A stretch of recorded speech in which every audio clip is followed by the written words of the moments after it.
Right.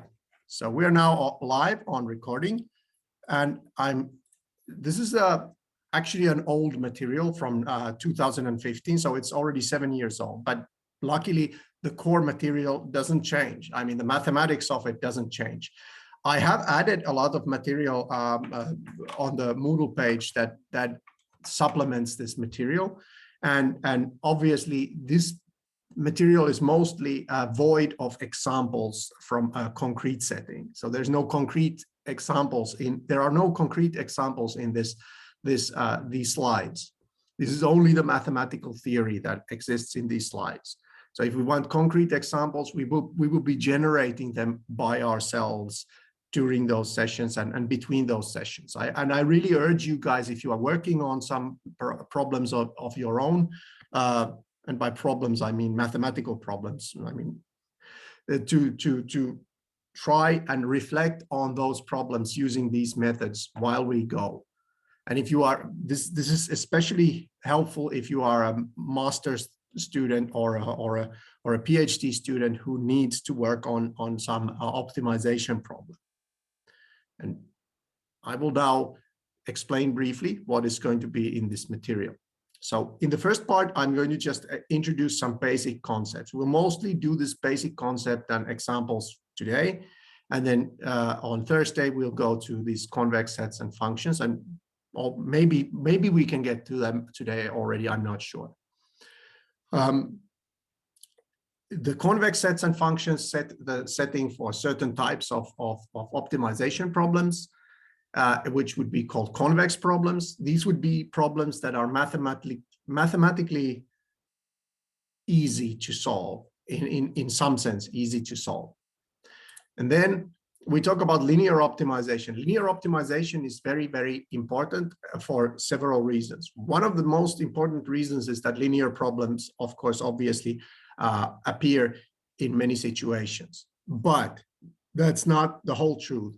There is also the situation that many optimization problems even though not linear, can be solved by iterated linear optimization. So you kind of come up with a problem that is a linear approximation of the problem you are solving, and then you solve it, and then you just approximate it better and so forth until you get a point that is a very good solution to the original problem. Also linear optimization when it comes to the discrete situation. So we will mostly do, let me just explain this. We will mostly be dealing with continuous variables here. So there is a dividing line between continuous and discrete optimizations. And this course deals mostly with continuous optimization. And that's actually the easier part. The discrete optimization is the harder part. And I'm going to mention some of the discrete problems during this course, but they will not be the main focus of this course. But the discrete, or more specifically, integer linear programming or integer linear optimization problems, those are actually most common discrete problems, and they start out with similar problem characteristics. So even though the algorithms for solving integer linear optimization problems are different, so understanding the nature of the continuous linear problem does give an insight that serves as a starting point for the integer linear optimization as well. So it's worth looking into that. Then we look at what is called unconstrained optimization. So optimization is optimization of some function. We find a minimum of some function, and there may be constraints saying that the function, we look at values that are inside a given region, and we find the minimum of a function inside that region. Well, in unconstrained optimization, we look for a minimum of a function regardless of where that point that we are looking for is. So we can find it anywhere without any constraints. And those methods we will discuss. These are mostly the kind of methods that we focus on, and these algorithms and these methods are the most important ones that we discuss. Then We deal with constraint optimization, meaning adding constraints to that. And then we talk about how we can solve these problems by using the methods introduced in section 4, whilst taking these constraints into account. So the section 5 introduces a kind of a feasible, what we call a feasible region to it. Then we have 2 appendices here, ones that are really, really important for the purpose of this course in the mathematical sense. These would be these A, which talks about vector spaces and normed spaces. So if you are familiar with vectors and matrices, we will take a look at vectors and matrices from a more abstract point of view. So even though optimization happens in a concrete, usually real valued spaces, it is helpful to raise the level of abstraction a little bit so that we can introduce notation that makes it easier for us to discuss these methods without having to, for instance, list out all the indices. Like if you have 100 variables, there's no point in us writing out all these 100 component vectors and so forth, or 100 times 100 matrices. Instead, we use symbolic language to denote the matrix or something like this. And then we can prove properties of these spaces, of these objects that we deal with more abstract point of view. And that's why we will visit this section A, or this appendix A. Also in appendix B, we raise the level of abstraction of a calculus of several variables. So if you have not taken the courses which deal with calculus of, let's say, several variables, vector calculus, then you will be at a slight disadvantage, let's say. I'm going to try and help you through this. This material may not be quite as accessible if you are not familiar with vector calculus, but if you have even some experience in doing vector calculus or calculus of several variables, then this differential calculus appendix gives you, you can think of it as giving you a notation for discussing these things in more abstract terms, understanding that we don't always have to think in terms of vectors having 1, 2, 3, or 4 components and then taking the derivative of each of these components with respect to some variable and so forth. Instead, we can raise the level of abstraction a little bit, so our notation will be more accessible. So one of the things that I want to give here is, regardless of where you start, the ability to raise the level of abstraction just a little bit, you know, in how you view these functions and the constraints and so forth. All right, so those will be the topics of this course that are in this material. Although this is how this material goes, this, like I said, this will take us about 5 weeks out of the 7 that we have in this course. And we will get through this material well before the end of this course. Let's look at the first chapter a little bit. We still have a few minutes before our promised break. So the basic concepts of what we are going to be dealing with is finding the minimum of a function, which we usually call objective function or cost function. Cost function is more common in the parlance of practical optimization. Objective function is more, we usually use that in a more abstract mathematical sense, but cost function is, I think, what we mostly use. So the idea of this is finding a solution within a subset. This is written omega, called the feasible set or constraint set. Usually I use the word feasible set. So the feasible set is like those set of points that we accept as being solutions to some problem, And this function f is like the cost of solution, and we are finding the minimum cost solution. Regardless of this language, you should understand that the cost is not necessarily monetary cost or cost in terms of some resource. While it often is, it may also be maximization of something good instead of minimization of something bad. It's just that then we have to change, mathematically do a little bit of a change in the function to make it into a cost. And that's actually pretty easy to do. We'll discuss that shortly.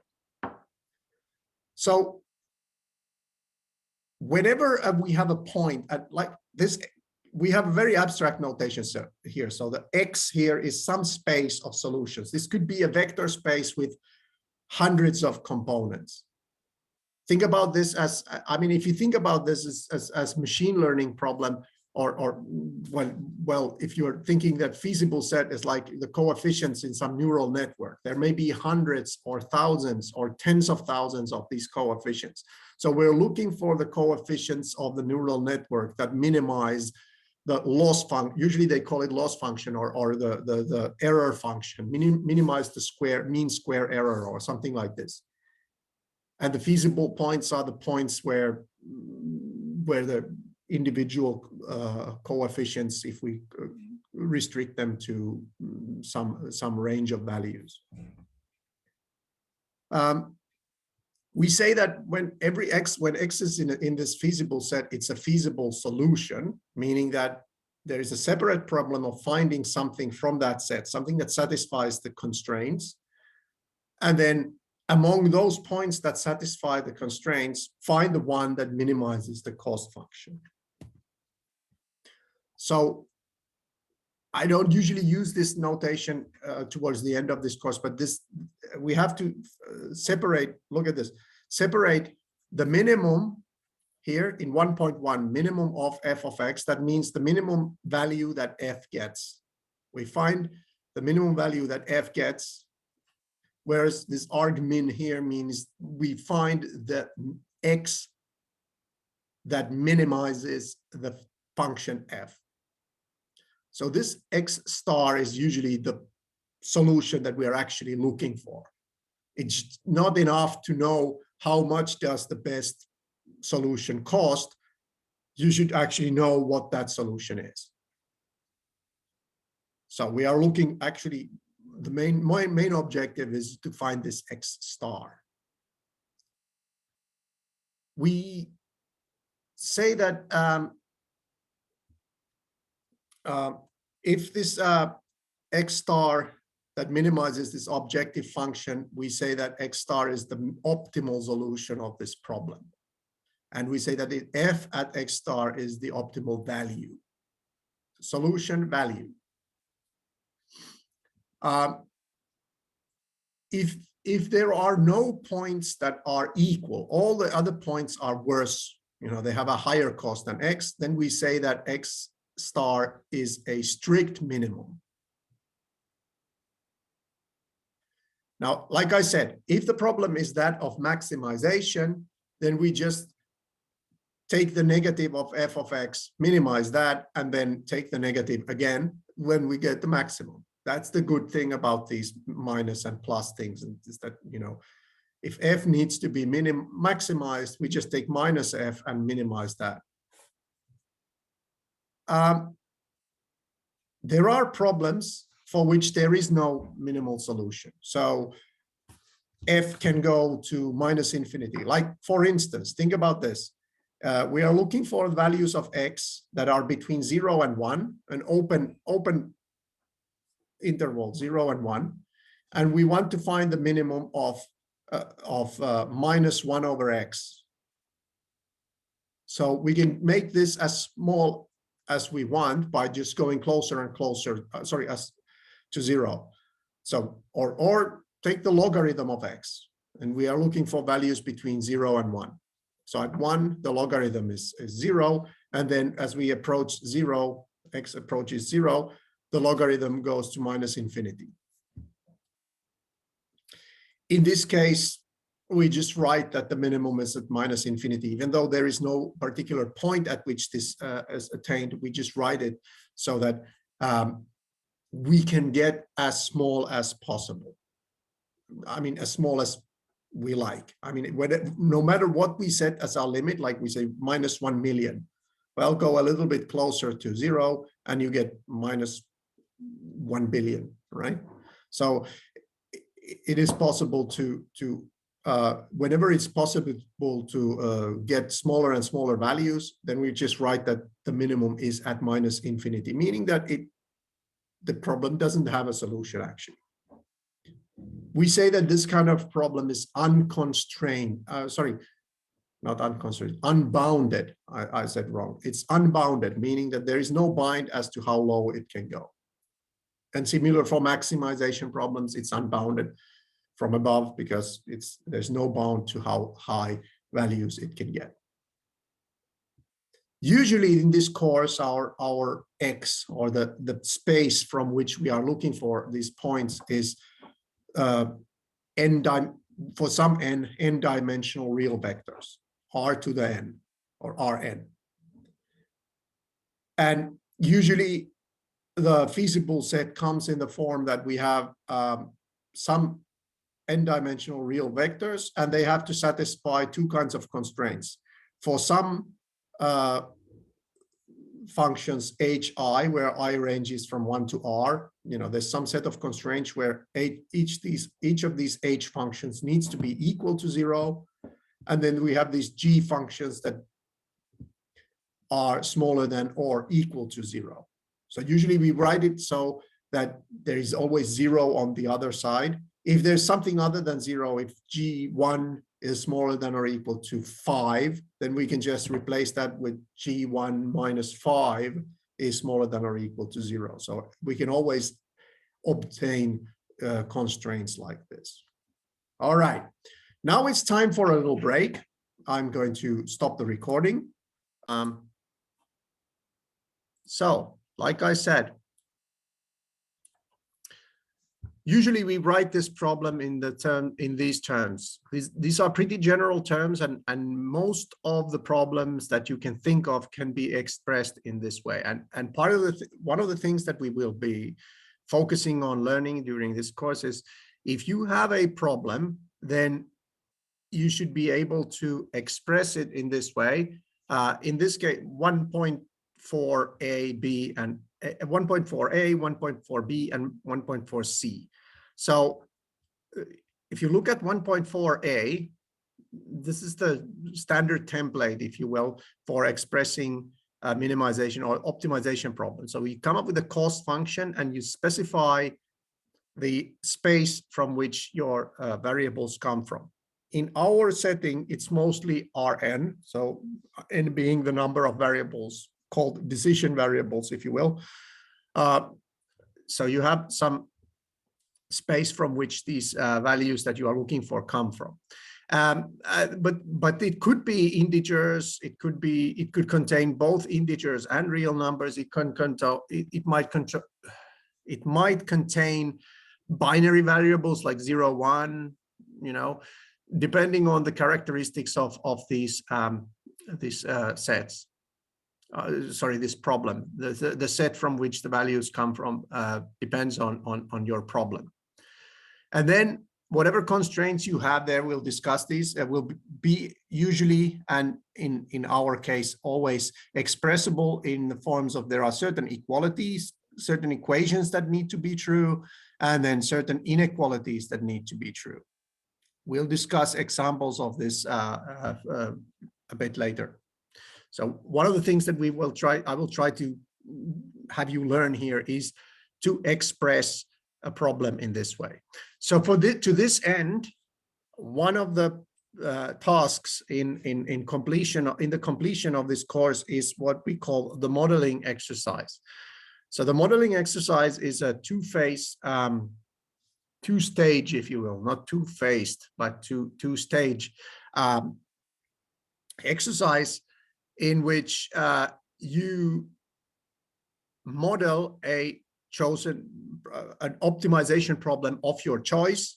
You write it in terms of of these constraints and cost functions, explain how the cost function and constraints are related to the actual real world problem that you are discussing, and then discuss a little bit in your submission about how it can be solved, or if you don't have an idea of how it can be solved, discuss some of the features that arise, theoretical features that arise from the way these constraints are expressed. So this is a good way for people who are working on starting to work, let's say, on their master's thesis, or are interested in some real life phenomenon to which they want to apply optimization, is to just do the work to figure out how this optimization problem is pinned down or written down, and then maybe the solutions or the methods that we discuss during this course are such that they could be applied to it. Maybe they're not. I mean, the solution strategies or the optimization methods that we give in this course, they're only a scratch of the surface of various optimization methods. So it is possible that these methods do not apply to the problem of your choice. And if they don't, that's not a problem. So you don't have to restrict yourself to optimization problems in the modeling exercise. You don't have to restrict yourself to optimization problems that are solvable using the methods that we discuss here in this course. We'll get to that later. I'll explain it in more detail. Here, depending on what are the characteristics of your constraint set. If there are no constraints, in the sense that the feasible set is the whole space of your variables, then we call this an unconstrained or free problem. It means that you don't have to worry about the constraints, only the cost function. The type of X, if X is a real space Rn, then we are talking about the continuous problem. So most of the methods, or almost all the methods that we discuss here, are applicable to continuous problem. If it's an integer problem, then the X is a vector space, but with integers as coefficients. Mixed integer, meaning some of the variables in question are real numbers, some of them are integers. This is by far probably the most common problem, the mixed integer problem in real life, because in real life there are both integer values and real values usually that need to be chosen in a given setting. Discrete or binary. Discrete is a more general term. Discrete means that discrete is just an opposite of continuous. Discrete means that there may be binary variables, there may be integer variables, there may be some classification variables, like choose one object as either apple, orange, or banana. So there's not necessarily an integer per se. It's just a class of something, and choose one class of object in some situation to optimize for something like this. So yeah, this discrete is a very broad term. Binary, on the other hand, simply means all those variables are zeros and ones. Again, it can be a mixed problem with integers, binaries, class variables, real numbers, and so forth. In the real world, you will encounter optimization problems with all these characteristics. And like I said, in this course, we give tools for modeling, and then we give methods for optimizing or finding the optimum in the terms of continuous problem. I mean, for modeling, it doesn't really matter, but for the continuous problem, we have methods that we discuss here. The problem can be a linear optimization problem, meaning all the functions, objectives and constraint functions, are what we call affine functions. Strictly speaking, not linear, because linear would imply that there are no constants involved, but there may be constants involved, meaning affine. It's linear coefficients plus some constant. So that's why we say affine. But I sometimes say linear, but I usually mean affine. Non-linear optimization, meaning it's not linear. Some or all functions are non-linear programming. Not to be confused with neuro-linguistic programming or neural net language processing or anything, NLP. Specific cases of nonlinear optimization include convex, quadratic, and geometric optimization. Of these, we probably don't discuss quadratic all that much. I mention it. I mentioned what quadratic optimization is. Geometric, not so much, but convex is important. And different kinds of convexity, we will talk about pseudo-convex, quasi-convex, and so forth. But first of all, we'll discuss just regular plain old vanilla concept of convexity, which will be the first theoretical concept that you will be subjected to. There's also have to be an understanding of what is called a local minimum. A local minimum of the optimization problem is a point such that there is an open ball, and you have to understand what an open ball means. It means that geometrically, it's very hard to come up with an intuition of an open ball in higher dimensions. But perhaps the easiest way to understand it is in low dimensions. Is that if you're feasible, let's say we have an example as two-dimensional case. So these are our x1 and x2. So we have two-dimensional case, and we're going to be dealing with the two-dimensional case.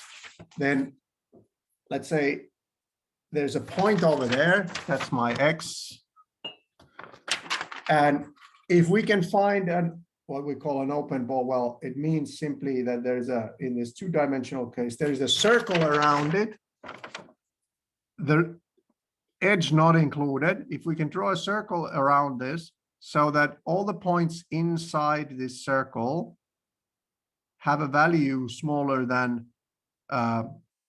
larger than this point, then we say that it's a local optimum or local minimum.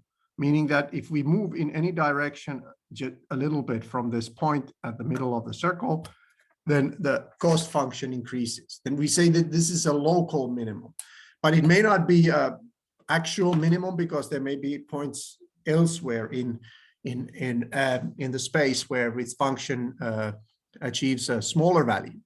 So the concept of local minimum is important because that's something that will hinder almost any method.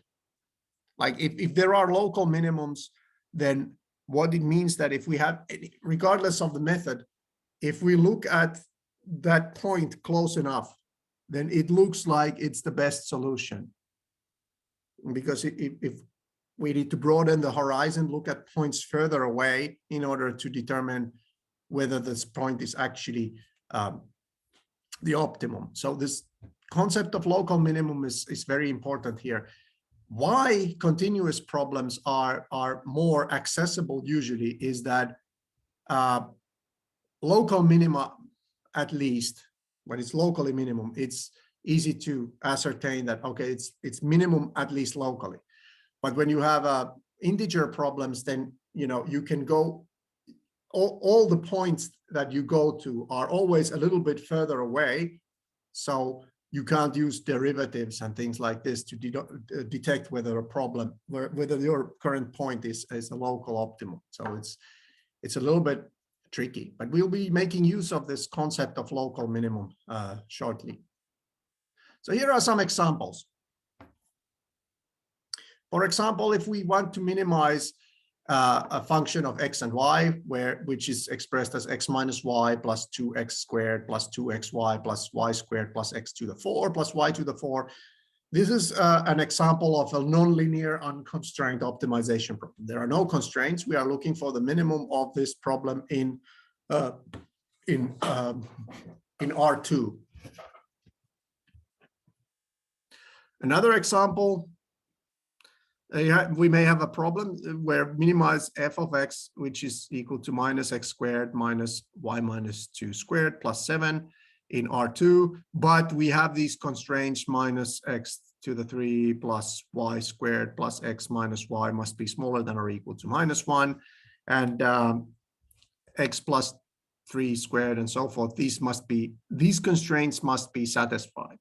So this is a contrived problem. I have no idea. We have no idea whether or not or how this can be expressed in a feasible way. We can, or in a way that is accessible to these methods, and that's something that we will look into during this course. How do we solve problems similar to this example 1.2? Here's another example 1.3. We have a function that maps Rn to Rn. So we have some vector valued vector function, and we have some point B, which is in Rn. And we can try to solve the equation, find an x where f of x is equal to b by minimizing the norm of f of x minus b. Find an x that minimizes the distance of f of x from b. This is something that can be done. That is a very reasonable take on this problem. But depending on the shape of that function, you may encounter this problem that there are several local minimums or minima. That's a plural of minimum. And it can be difficult to find the global minimum. So we don't even know if f of x can be equal to b, but we can find a point that is close to b. But when we do find one, it is not necessarily the optimum point, even if we have use of derivatives and so forth. So this is a problem that is often encountered in machine learning, right? This b may be our set we are teaching. F of x is now x is the set of parameters we are dealing with. B is now our data, teaching data, and this f of x minus b is the prediction error, and we're minimizing the prediction error here. But we may find such parameters x that f of x minus b is in fact not optimum because it's local minimum. And this is something that frequently appears. So we'll discuss strategies a little bit later this course on how to overcome this. This would require the use of so-called meta heuristics, which we will discuss a little bit. It's more of a supplementary topic and not found in this slides, only as a mention, but it's something that if this is something that you work on, then it's a good topic for a possible modeling exercise, for example.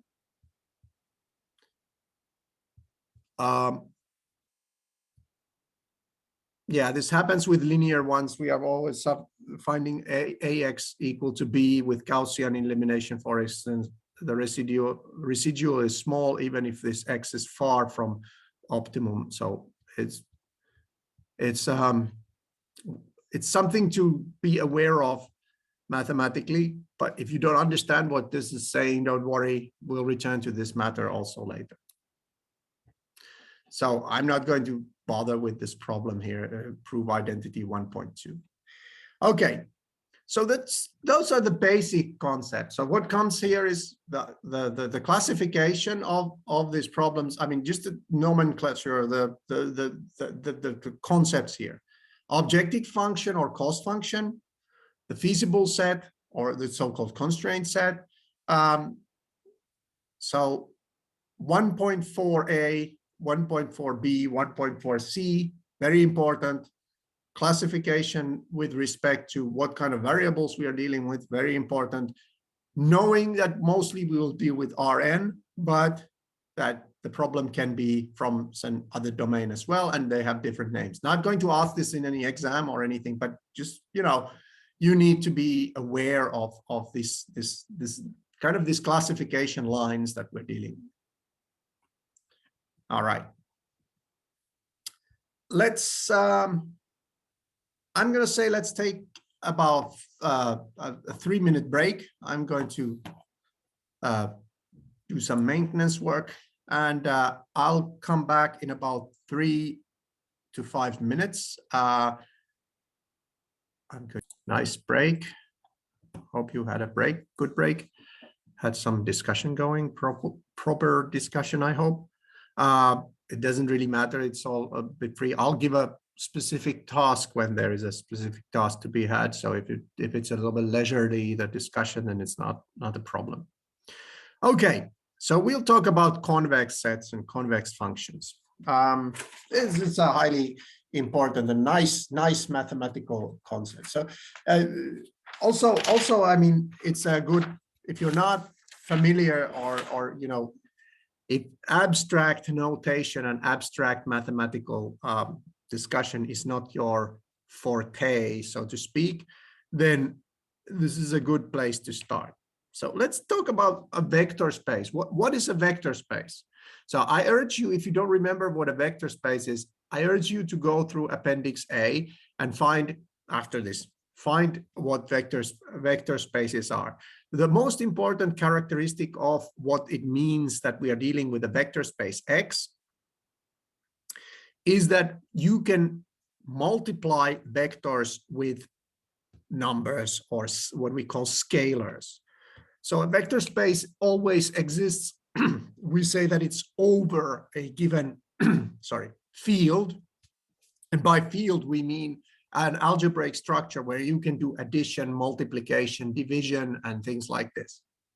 You can think of, for all intents and purposes, you can think of a field as either real numbers or complex numbers. And even mostly in this course, you can think real numbers. We don't deal with complex numbers all that much.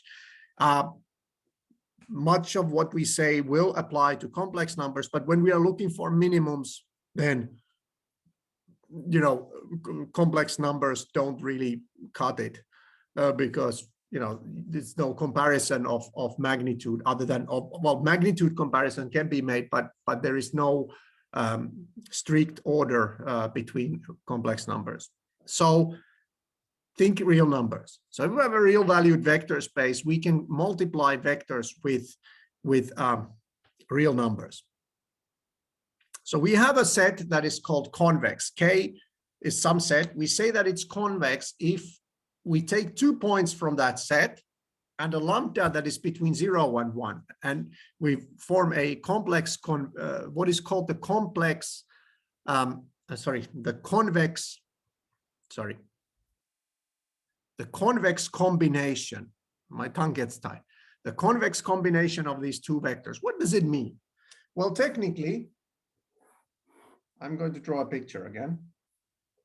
So I'm going to use two-dimensional real values. So here we have two-dimensional real valued vectors. I mean, they can be anywhere else, but let's just take these coordinates here as given. And we have two vectors in this space, X and Y. These are, by vectors, we mean points. Usually when vectors are used, we use these arrows and so forth, but think about this vector space, it's just a space of points. And you can multiply it with a scalar, it means that you can move in some direction, you know, you take the origin and go further away, but that's not important now. So we have here 2 points, X and Y. And if we draw a line, a straight line between them, then all the points on this line between X and Y can be expressed as a convex combination of X and Y. So we pick some lambda. In this case, let's pick 0.5. So that would be 0.5x plus 0.5y, right? So it would be that midway between those two. So that's a convex. So in here we have 1 times y plus 0 times x. And in here we have 1 times x plus 0 times y. And in here we have 0.5. So as this lambda moves from 1 to 0 or 0 to 1, from 0 to 1, if it moves from 0 to 1, we move from y to x on a straight line. That's the convex combination. And what does it mean that a subset is convex? It means that if we take 2 points, if you take 2 points from that set and draw a line between them, then all the points on that line are also in that set. So what does that actually mean, intuitively speaking? What is the intuition between convex? It means that it has if we have an edge of that region, then the edge doesn't turn inwards. So I'm going to try and make this. So some figure like this. Again, I can't draw you 3, let alone 4 or 5 dimensional objects. So I'm going to just have to draw you 2-dimensional things. So this is supposed to be like an oval shape. So this should be convex. If we take any 2 points from this region, any 2 points, like over there and over there, then take these 2 points and we draw a line between them. They're all inside that. An example of a set that is not convex is one where we have where the border of the region kind of turns inward. So I'm going to give an example.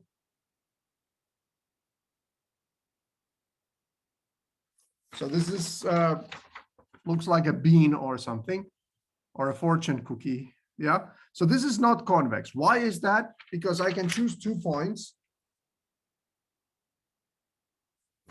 I choose those 2 points over there, this one and that one. I hope you can see that. And if I draw a line between them,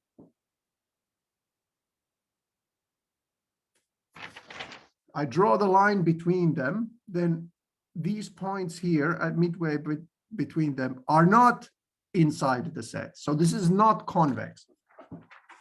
So convex means whenever you are looking at the curvature of the edge, then it always bends like this. It never bends inwards. That's what convex means in terms of a set, right?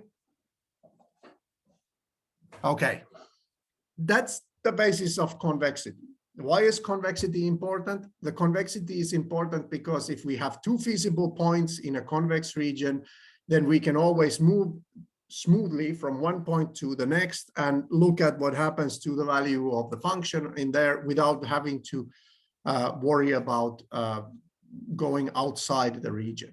That's one of the reasons there. Well, there are other reasons and other nice properties about convex sets that we will discuss, but it's a very fundamental concept in optimization, convex set. So please try to understand the intuition behind a convex set. Well, it's clear that the empty set, the whole space, and all subspaces of a vector space are convex. So review the material, check out what the subspace means, and so forth, and verify that why these are. Well, the whole space is obviously convex because, you know, it contains all the points that can be made as linear combinations. Also, the same holds for a subspace. A subspace is a set of vectors that is closed under linear combinations, and it contains 0. So that's convex. Because x and y are also in that set, we only need to check the open interval 0, 1 between them, and these are in the next theorem we prove some convexity. Well, not prove. The proofs are not actually given here, I think. Yeah, no.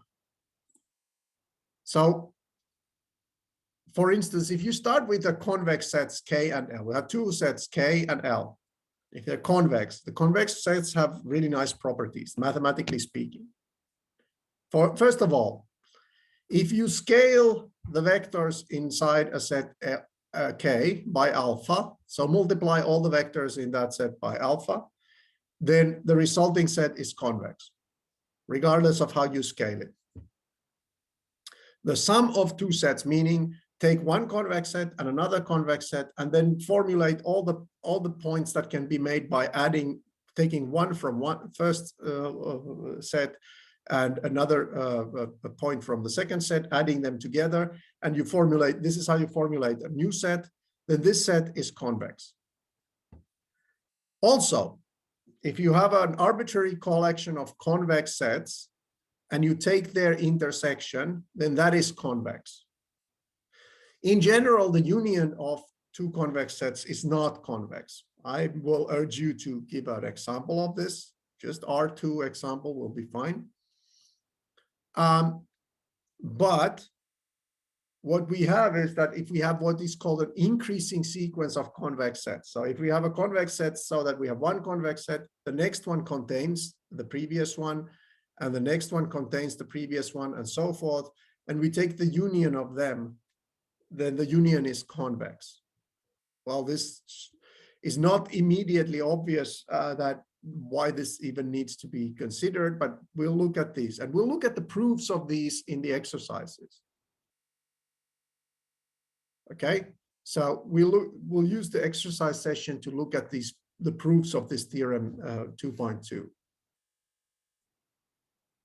A complement of a convex set is not necessary, and in general is not convex.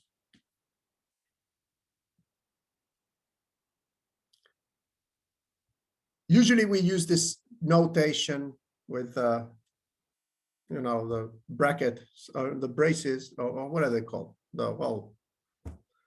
Brackets X, Y.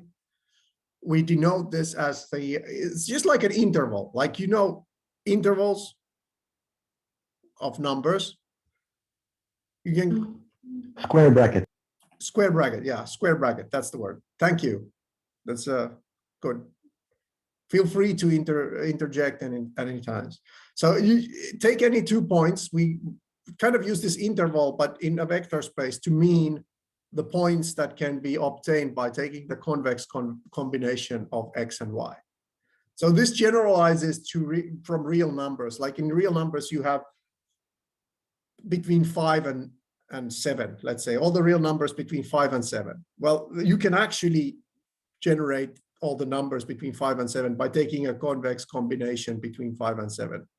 You know, lambda times 5 plus 1 minus lambda times 7, and then letting lambda go from 0 to 1, then you get all the points between 5 and 7.